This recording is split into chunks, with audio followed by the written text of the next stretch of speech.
ఒక తోటలో ఒక కొమ్మలో ఒక పువ్వు పూసింది. మహారాణిలా మహాలక్ష్మిలా ఆ పువ్వు నవ్వింది.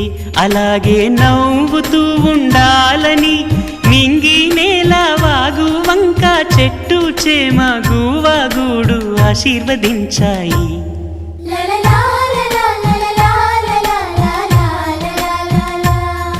ఒక తోటలో ఒక కొమ్మలో ఒక పువ్వు